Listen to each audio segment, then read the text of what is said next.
Hello, everybody. Hello, hello.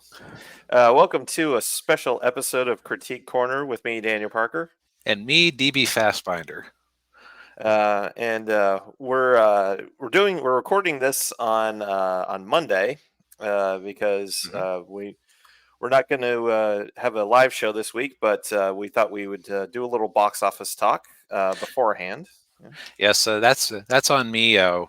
Work is basically flying out the chairman from a foreign country, and so it's all hands on deck, and there's going to be some nice events there. So Yeah. I won't be around for that. But there was no way on God's green earth that we were going to avoid talking about the rise of Barbenheimer, Exactly. Yeah.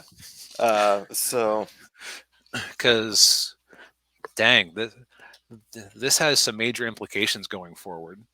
It does, yeah, because obviously, Barbie was the big movie, and then you had Mhm. Oppenheimer, and then no, don't know what's a bigger story, Barbie being a big hit, or Mission Impossible falling off a cliff practically. Yeah, so I guess we'll just have to cover it all. I guess so, yeah. So Darn. so here we go. Darn. All right, so let's kind of take a couple of let's kind of run through a couple of things here. First off, before we get to Barbenheimer, let's talk about some of the bigger winners and losers of the summer and some of the interesting divergent paths they've taken. Yes. So let's do some comparison. Let's do some quick comparisons here with Barbie. So Barbie's opening weekend gross. No weird staggered release. No starting on a Tuesday. No. The only previews were the Thursday previews, the standard Thursday previews. Yes. Domestic box office in the top 10 here. There's only one movie that has managed to surpass Barbie's one weekend box office haul in whatever varying amount of release we have here. Yeah. Uh, Transformers, 155 million in the US under after multiple months of release. Ugh. 418 grand total on a 195 million budget. Ouch. They got to sell a lot of Maximals and Predacons to make this up. Oh yeah. Yeah. Um, Indiana Jones has actually, after a slow start, its trend line is towards the middle. But after launching, I think this is its third weekend, Fourth. fourth. Oof. After Yeah. after a month out, just about local or U.S. box office does not match Barbie. Man. Mission Impossible, the the great savior that everyone was expecting for the box office for the summer, Yeah. kind of a dud, Yeah. and an expensive dud at that. Now a $290 million production budget, Ooh. and after two-ish weeks, I have to say two-ish because they did that weird staggered open on a Tuesday or Wednesday release. Right. Yeah. Um, grand worldwide total of 370 million. Now, I suspect that a decent amount of that 290 million is like amortized costs for Dead Reckoning Part 2. Right. Yeah. And it was also made during COVID, and I think they had to shut down a couple of times. Yeah, wasn't that the one where you had the footage go viral of Tom Cruise shouting at people about not having their masks on and being worried about production being shut down? Yes. Yeah. He turned into Les Grossman. Yep. Um, Disney's Elemental also has been out for a good amount of time. The difference with Elemental compared to everything else is that it seems to actually have at least somewhat good word of mouth. Yeah. I was really I'm really surprised by this one. I thought it would just I thought it was gonna be like Lightyear and just tank. Yeah, and I think that a big chunk of it is as just a harmless kids movie, not Mm, anything profound, just yeah, not that Pixar magic, but it's not like Secret Life of Dogs has anything to say about society besides oh, cute puppies. true. um, uh, this is just Zootopia, but with elementals instead of animals and less well thought out. Yeah, So nothing really like harmful that would keep parents away. So I mean, it's got legs. After releasing June 16th, yeah, so a month and a half ago, yeah, we're talking 4.5 times legs. And you wonder if they had managed to market this a bit better, if they would be in a better position now. probably. Yeah, yeah, I think so. And also too, you factor in that it's going to drop on Disney Plus, probably pretty soon, and I Yeah, would imagine a good chunk of people were probably like, well, I'll just wait for it to drop on Disney Plus. right. That commercial was that Super Bowl commercial was uninspiring. Whatever, I'll just let the kids watch it on Disney. Right. Yeah.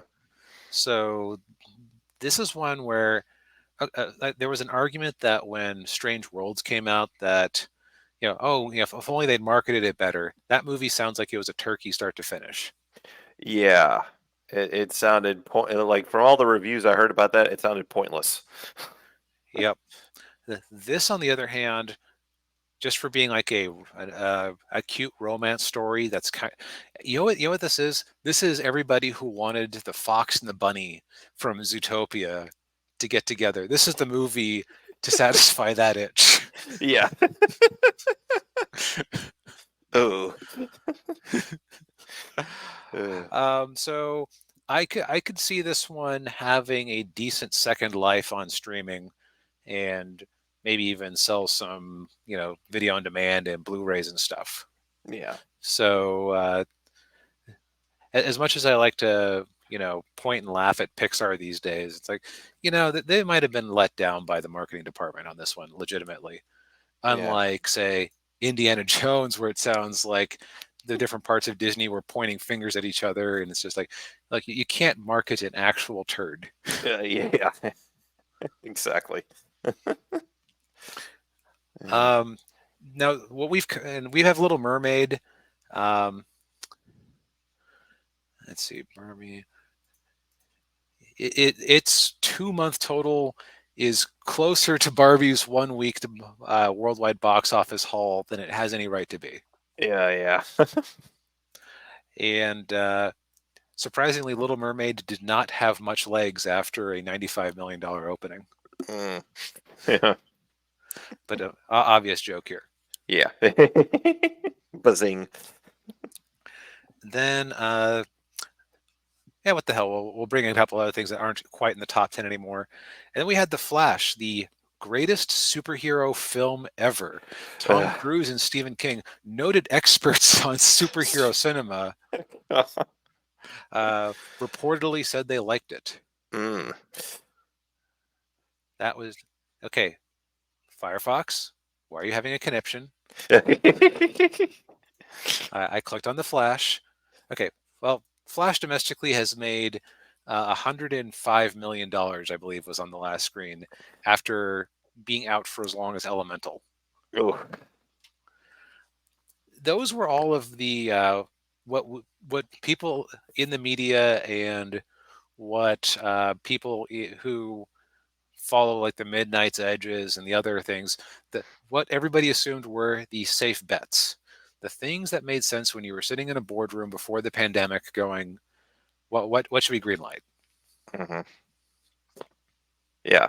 And then a bunch of stuff happened, like the star of the movie being a weirdo.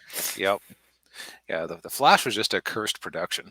Yeah, yeah, and you could probably also say that you could say the same with Elemental, like, oh, cute little rom com about a fire girl and a water guy, and Mhm. Right. And a lot of these like were also just they seemed like they were sure hits. Now, Transformers, I would question putting that much money into a Transformers movie after Bumblebee objectively bombed back in like 2019. yeah, and especially like in I mean, I get wanting to bring the beasts into it with Beast Wars because I know like our generation that's what we had. Yep. But it's putting them with the Transformers sounded like a bloated mess. Yeah. Yeah. Bumblebee's domestic gross, also beaten by Barbie's opening weekend. Oh man. Uh, um, see, I was thinking 2019, late 2018. 2019 is when I saw it. And it right. sold a pretty respectable amount of DVD and Blu-rays, like 38 million worth in 2018. Hmm, I was one of those. yeah, me too. Hmm, But I think that they kind of took the. So I think Bumblebee suffered because the previous Transformers movies had been bad. hmm. But everybody like who actually bothered to go watch Bumblebee generally liked it.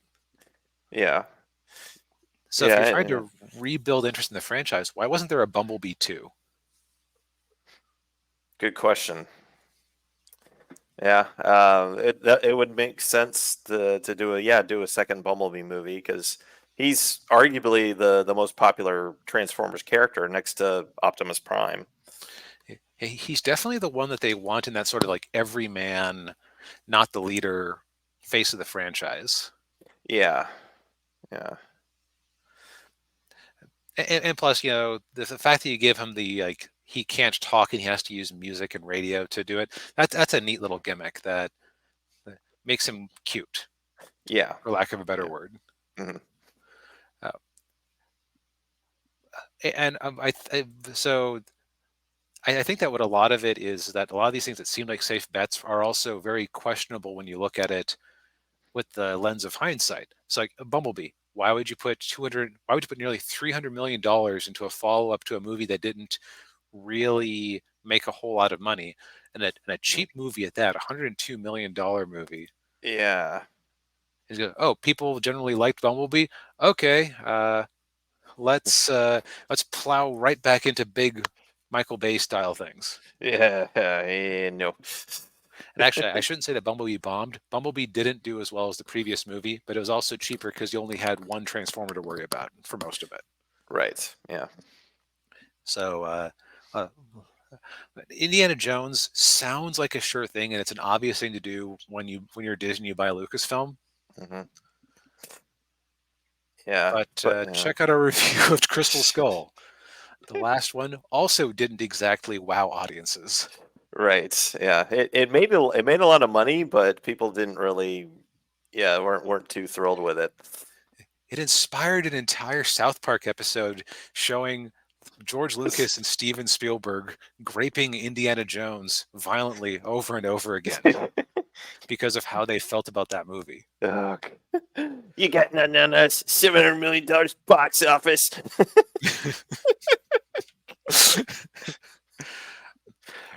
Mission Impossible, I'm kind of surprised about after Top Gun Maverick stole all the money last year. Yeah, I think I've been hearing a lot of different theories about it. One theory that was brought up, I think, is relevant. Is this is the seventh movie in the franchise? Yeah. People are kind of like maybe getting a little Mission Impossible out, and it's been around for almost 30. A franchise that's been around for almost 30 years. Yeah. Yeah. 1996. Wow. Yeah, Um, and the last, yeah, and again, this is one that you look at in a boardroom. Actually, this isn't the longest we've been without it, but it's close, yeah, like a 5 year gap.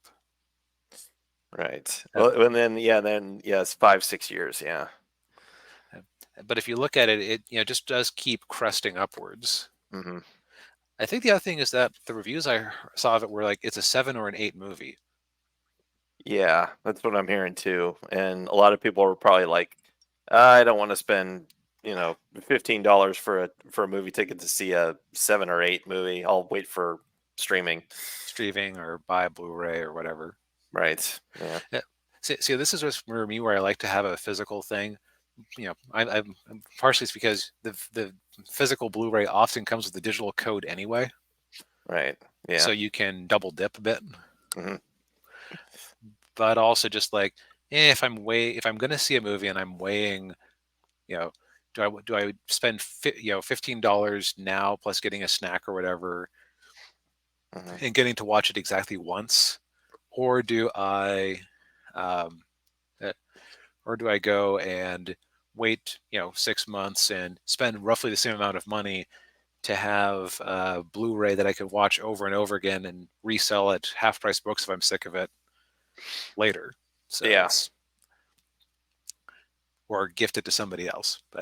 Yeah. But yeah, like but this is I think this is the biggest one. Like I think all of us who are kind of watching the space were like, okay, we expected Little Mermaid to underperform the other live action Disney remakes. We expected Indiana Jones to flop on its face. We didn't expect much out of Elemental.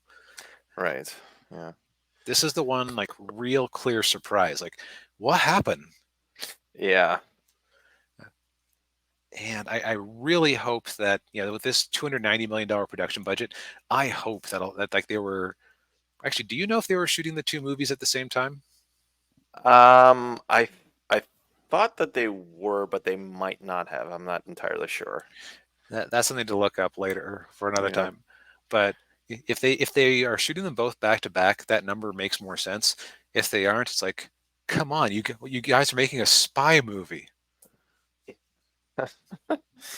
Uh, some friends and I just watched Dirty Harry for the first time the other day. Oh. Uh, and like one of us had seen it, the other two hadn't. And that Hmm. movie was great. And its budget from 1971 was not listed. Not listed. It was Couldn't have. not $300 million, No, even adjusted for inflation. I would say I would say probably maybe 10.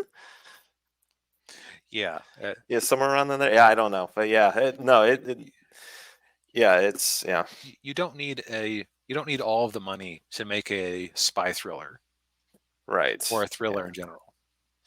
yeah, and although I kind of part of me wonders how much of that spending was Tom Cruise's ego. Yeah, it's possible. Yeah. Uh, it's also possible that they can make some of that back up when Dead Reckoning Part 2 comes out. Mm, But yeah, because you start pumping the Blu-ray collections and the digital purchases of that movie, but that is yeah. a that is an enormous hole in the balance sheet. Yes, yes, it is. Yeah. If I'm Paramount, I'm like, do we even want to bankroll a part two? Yeah. Well, I think they have to. They're probably contractually obligated to. Right. But they aren't contractually obligated to throw another 300 million Yeah, that's into true. it. Yeah. We'll give you maybe 200. Yeah. Uh, so with this string of surefire things from that or things that seem like they should be surefire being enormous duds, Yeah. would it be fair to say like the last major success of the year was Guardians 3, and that had to leg out Yes. Yeah. I would agree with that. Yeah. Because because it didn't crack that billion, but none of the other movies in that series cracked that billion, and China is kind of no longer too huge for Marvel. So right. Yeah, I think it made its money back. At the very least. yeah, it seems like it should have. Also, man, I guess everybody else is also going to the numbers to look up Barbenheimer today because their website is just S- molasses. Yeah. Um, yeah, worldwide 837 million. That's probably, well, yeah, that's a pretty big success. Yeah. And as you pointed out before, it did better than Thor: Love and Thunder, which is good. Yes, it sounds like it's a worthy movie, and I seriously need to see it. I do too. Yeah. But with all this string of underperformances, outright flops, and so on and so forth, Mario Brothers was a beam of sunlight into the box office. Yeah. But it seemed like, yeah, I've seen articles. Is this the end of the box office? Are theaters doomed? Yeah, that's some serious talk going on there. I don't necessarily think that's the case, but it's not looking good. People are shook. Hmm. Yeah, and it could, one of two things are probably going to happen. Either, the part of me wonders if the economy has something to do with it, um, and inflation having something to do with it. Right. I was Um, I was talking about the math earlier, where it's like, well, do I want to spend this much money and have to drive over to watch a movie, or just wait to have a disc or a digital code for home? right. And and either ticket prices are going to stagnate a bit, and it'll become a little more affordable for people to go see movies, or going to a movie is going to be like going to a Broadway play, where it's Hmm. like it's kind of a once in a while sort of thing. Right, and that would be the end of the current Hollywood business model. Yeah. Be- Because if going to the movies is like only occasional thing for enough people, Yeah. you're gonna have to have some very special experiences to justify like a $50 ticket at at the Yeah. at the one movie house within a 100-mile radius or whatever. It better be like the biggest screen ever, the Hmm. most comfortable seats, and you know um cheap booze and cheap food. Yeah, yeah, and high quality cheap food, Yeah. or at least tasty cheap food. So just Yeah. uh, I, now, not all heroes wear capes. Hmm. And there basically seem to be three unexpected heroes of the box office this summer. Two of them launched this weekend. I'm not going to count Insidious, because horror movies are like easy are the like people talk in crypto about the infinite money hack. Yeah. Horror movies are kind of the infinite money hack generally for Hollywood. Yeah.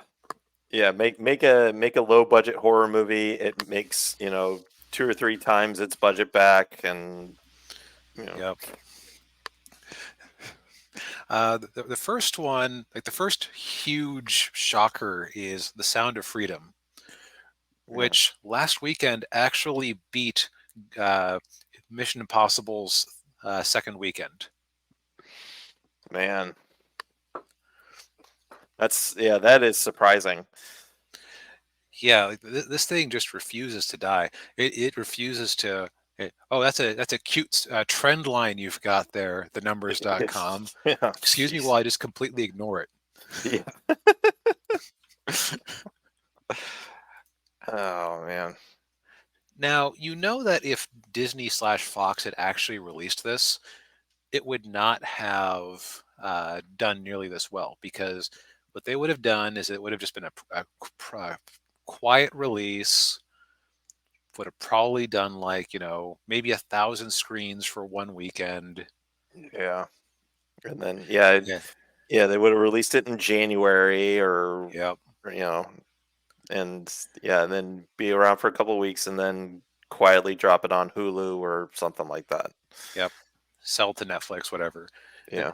Um, and this is kind of the advantage that you have when you're more of an indie player. You can really focus on your one product. And is it Angel Studios or Angel Angel? Studios, yeah. Yeah, Angel Studios has really stepped up their game with promoting this movie. And the grassroots Mhm. movement to build up this movie to talk about this issue is important. Yeah. Yeah, and despite the media's attempts to keep people from not seeing the movie, people are still going to see the movie. And for that Yeah. matter, the new wrinkle here looks like we're getting some international releases in at least Mexico and the United Kingdom towards late August, early September. Mhm.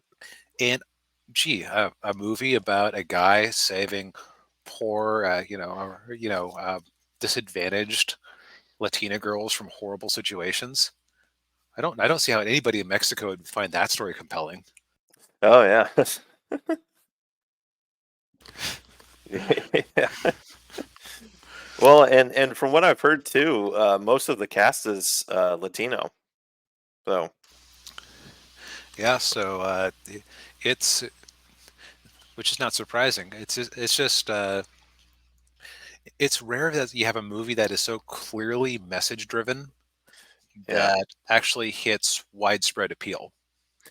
Yeah, it's usually, yeah, usually when you have a movie like this, it only appeals to like one group of people, and this is I would I mean I would hope that it would appeal to a broad range Yes, of uh, people.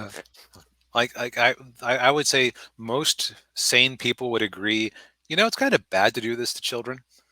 Yeah. Yeah. And yeah, this is important to point out. that, Um, uh, so it kind of makes the people saying, "Oh, well, this is conspiracy theories." Like, no, that's based on an actual event, and it's basically played out as just depicted in the movie. Yeah. So, also the people who are really pushing this movie are the same people who, oh, CNN said not to see it. Where's my third ticket? Yeah. Exactly. Um, but let's get back to the.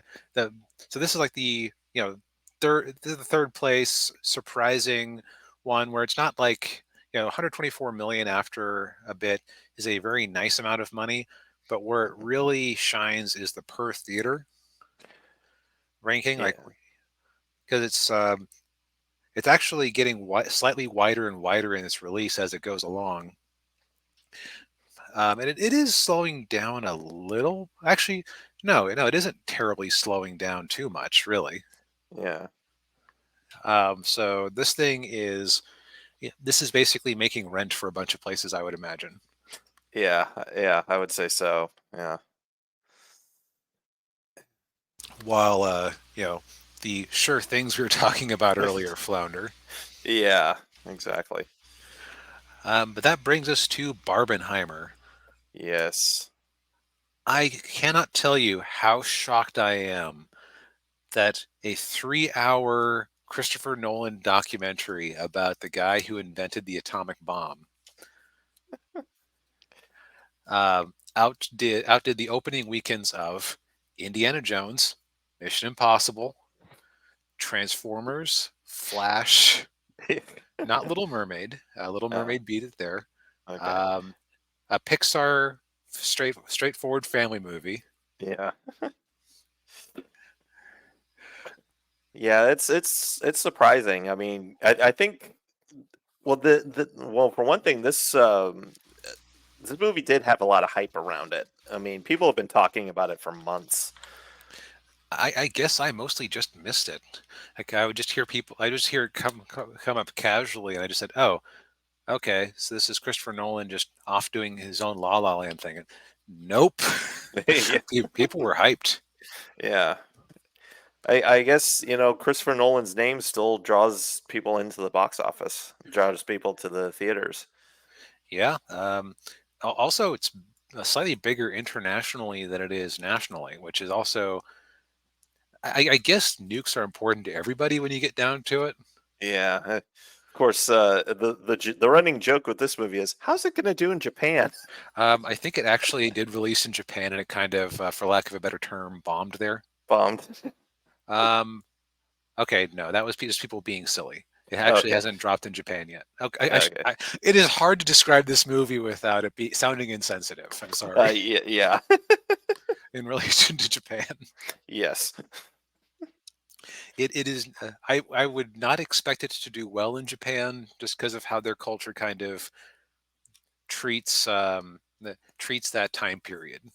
Yeah, yeah, I would agree with that. Yeah, Although, sidebar, they did just drop a trailer for a Japanese-made Godzilla movie called Godzilla Minus One, where Godzilla, it's instead of Godzilla attacking in the 1950s, where Japan had kind of recovered from the war, it's uh, Godzilla attacking in 1946, where Japan is basically still destitute and under oh, heavy occupation and everything. MacArthur is still basically the emperor. oh wow, Um, and so it's called Godzilla Minus One because Japan is starting from zero already, and here's Godzilla to make it worse. we're so So that's going to be interesting to see how that actually is. yeah, yeah. God, I may even watch that. And I'm not even a Godzilla fan. Yeah, it's an intriguing premise. Yeah, Now, the other thing that's interesting is the whole Barbenheimer duality. I yeah. had assumed that they were from the same studio, but they are not actually. Oh, Oppenheimer. I was thinking Oppenheimer was going to be Warner Brothers just because it was Nolan, and I associate him with yeah. Warner Brothers. But now this was a Universal movie, Oh, so it makes it that it was like that they managed to link the uh, marketing of these two together. Very interesting. yeah. Yeah, I think I remember hearing that Nolan had a falling out with Warner Brothers a couple of years back. That does sound familiar. Yeah, Warner Brothers has been burning a lot of goodwill lately. yeah, they have, and it's showing. Yep. Um, Now let's stop. Let's stop. I think that's all I have to say about Oppenheimer. Yeah, So that's kind of like the. That's a very expensive movie for historical 3 hour biopic. 180 yeah. million. But I I think think it's on yeah, track to recoup that and make a nice tidy profit. I think so. Yeah, I think most of that budget's because of the cast. It's got a pretty, it has a very large ensemble cast of Hmm. actors that aren't cheap to pay. Also, knowing how Nolan does his stuff, I imagine this was not shot digitally, so he's actually using real film, so that adds some expense to it. And he's using IMAX cameras too. Oh, So that's right. He made specifically for IMAX. right, yeah. So yeah, So he has his way of doing things, and it's expensive, but the results are often explosive. Damn it! I'm sorry. It's hard to the puns. The puns emerge even when you don't intend them to, but I couldn't resist that last one. yeah, All right. Now on to the belle of the ball, the Barbie movie. yes, Man, remember when there were rumors years ago about an Amy Schumer led Barbie movie? yes. I remember that, and everybody was losing their minds. Yeah, I man, that would not have made this much money. No, Also, I guess after I've occasionally said uncomplimentary things about Margot Robbie's ability to draw an audience. uh, Uh, Crow, where's that crow so I can eat it? yeah. Mm. Uh, Well, uh, I don't know how much of it's her or how much of it's just Barbie. that's true. That's true. I Mm. definitely don't believe that she, as Harley Quinn, can draw an audience anymore. No, The last couple definitely of not. movies that she starred in as that character have definitely proven that. Yeah. But yeah, Barbie's first weekend domestic box office with no opening late in the week shenanigans creams everything else this year. Mario Yeah. Brothers is the closest with 146 in its opening weekend, but it launched on a Wednesday in anticipation of Easter, so Yeah. it ended its first weekend with 204. But those extra days, everyone just needs to do things in a uniform way so it's easy to analyze Yes. for our convenience. Yeah. But yeah, biggest no asterisk opening of the year. Yes. Um, a combined national and international box office that dwarfs the entire run of whole sure thing movies from across the year. Yeah. And I didn't necessarily think this movie would be a sure thing. No, but this was excellently marketed. Yes. Now, it'll be interesting to see how the second weekend goes because from the sounds of it, the way this movie was marketed is not entirely what we get. Yeah. A lot of people thought this was like a family friendly kids movie and everything, and apparently it is not. Yeah, I think I heard that. Spoiler alert! If this is accurate, the movie ends with Barbie going to the gynecologist. Yes. That is a strange thing. So who knows? It may uh, fall off a cliff the second weekend, but uh, but even if it doesn't, this is Warner Brothers can help recoup some of that Flash money and that Blue Yeah. Beetle money and that Yeah. Shazam money and that Black Adam money. Yeah. And eventually that Aquaman 2 money. Oof, yeah.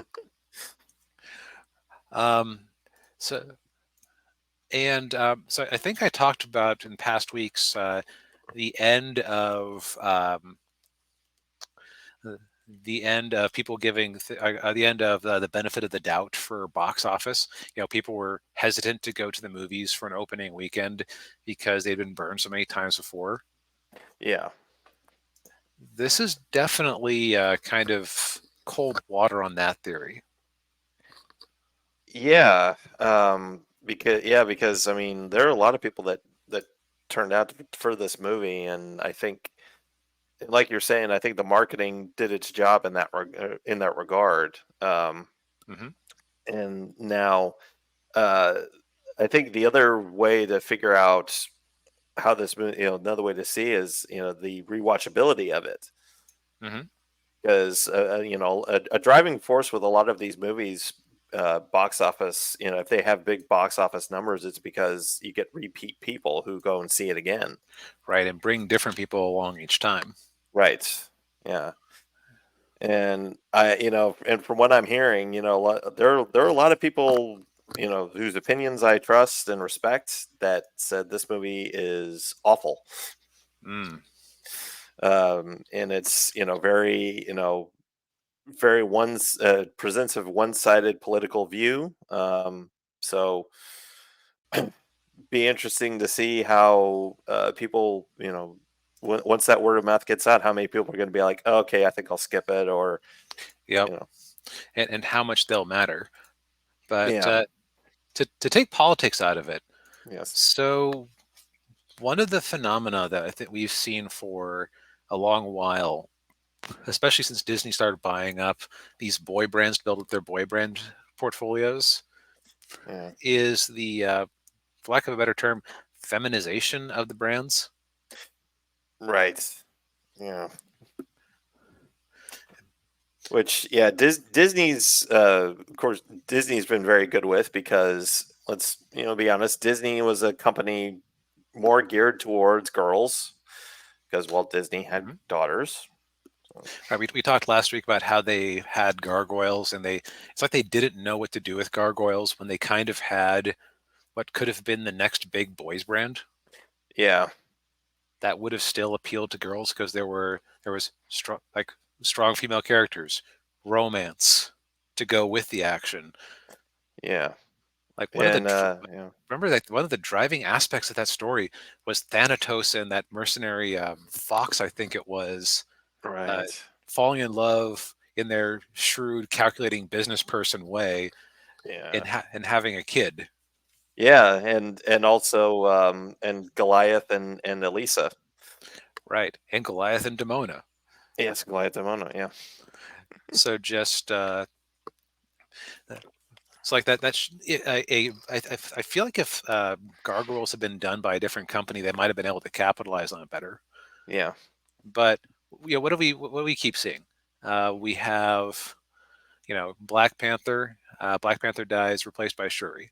mhm, Um, Star Wars. Rey is now the face of the franchise, including the the threatened new movie. Yeah. Phoebe Waller-Bridge takes over Indiana Jones, and the seemingly last heir apparent Mutt is shuffled off camera. Yes. All the Maverick is the one exception where it seems like every sequel they come out with, the character is a broken old man who comes out of retirement, but you wonder why they were special to start with. Yeah. And it's not a trend that is bringing people to the movies. No, heck, even Ghostbusters 2016, obvious example. Hmm. Ghostbusters Afterlife also had a female main character.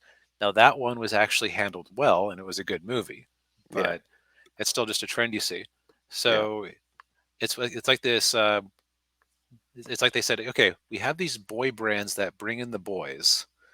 Let's turn them into boy and girl brands, Yeah. eh, Yeah.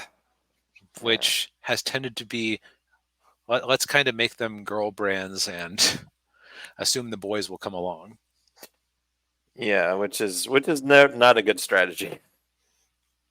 No, because restaurant analogies are the most obvious to make. It's like if I go to Five Guys Burgers and suddenly they've replaced all the hamburger with bean sprouts, I'm going to stop going to Five Guys Burgers, even if they're the best darn bean sprouts in the world.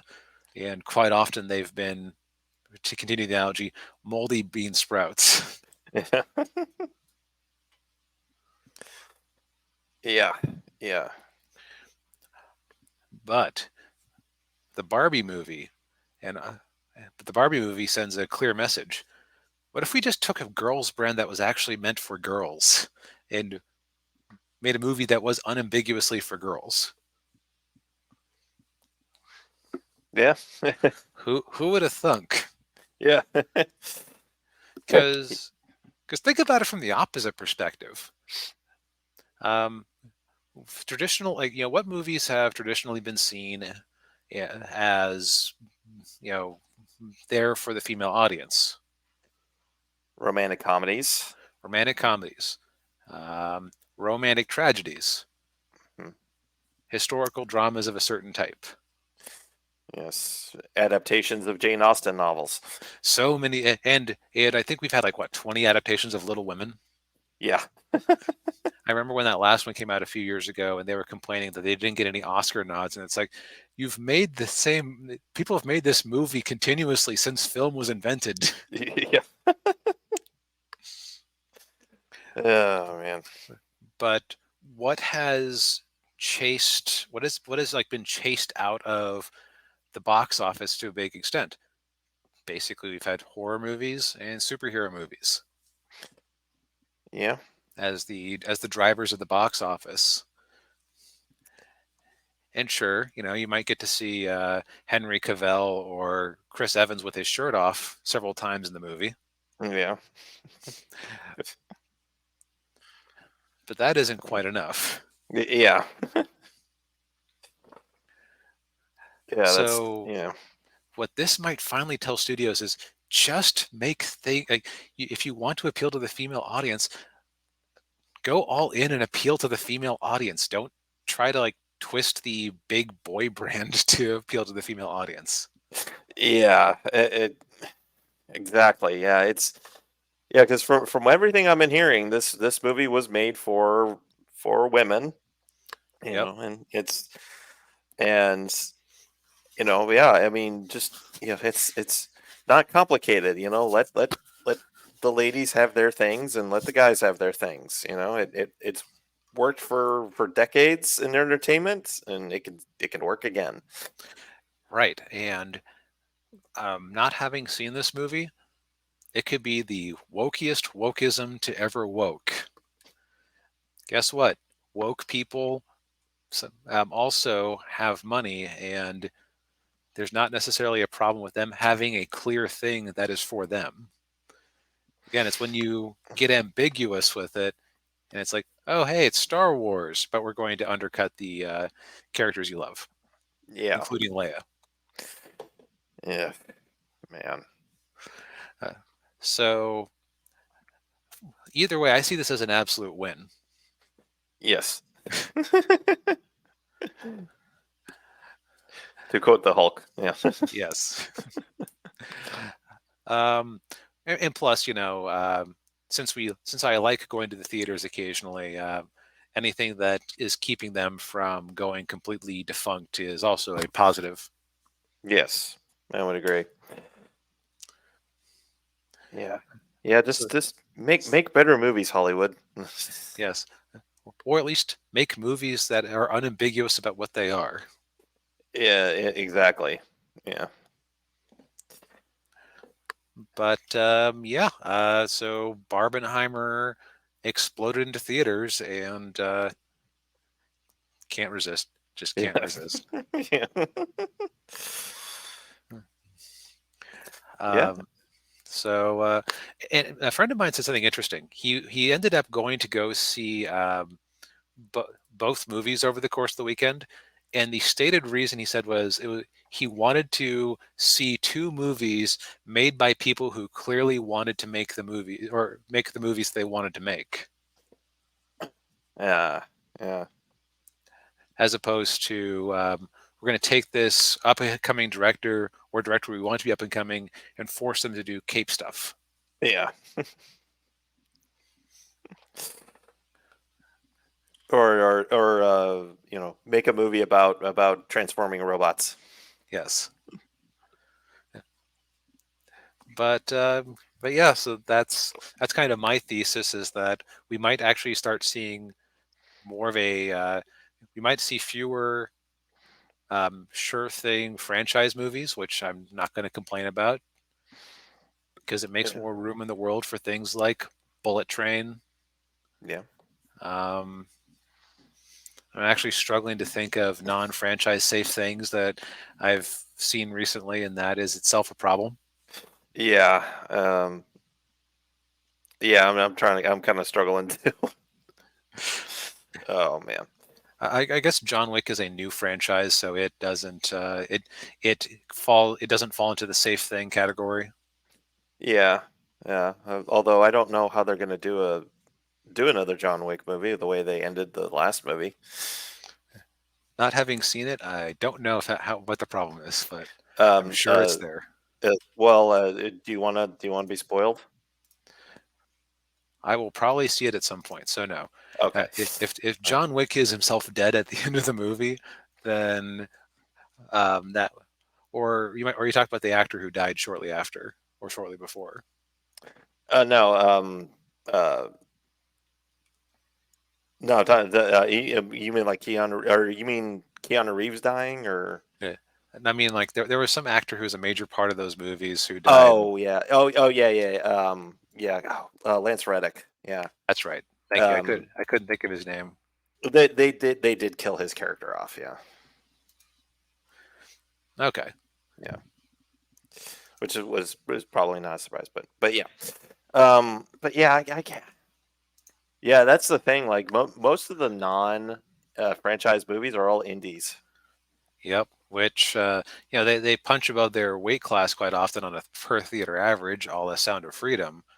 Hmm. But you can't. That's a problem. Like so, hopefully, what we start seeing is the theater or is the studios going, huh? These sure things are suddenly coming up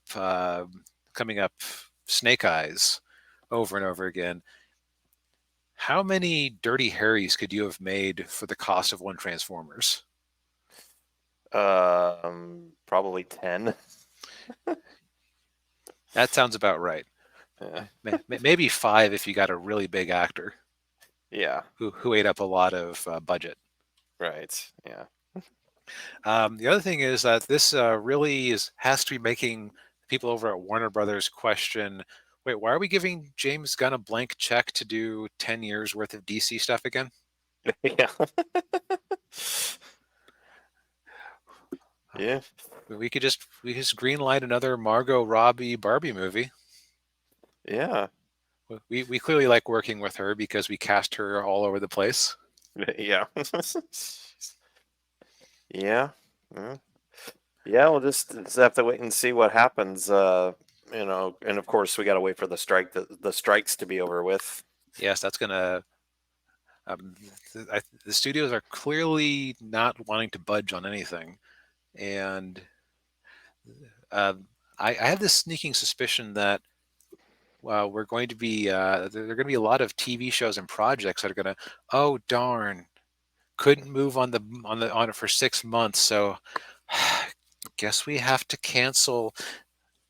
Guess we have to cancel this Tumblr style animated TV show. Darn, we got such thumbs up on Facebook for this one, and so many retweets on Twitter, even though only 5,000 people actually watched it. Yeah. Robot.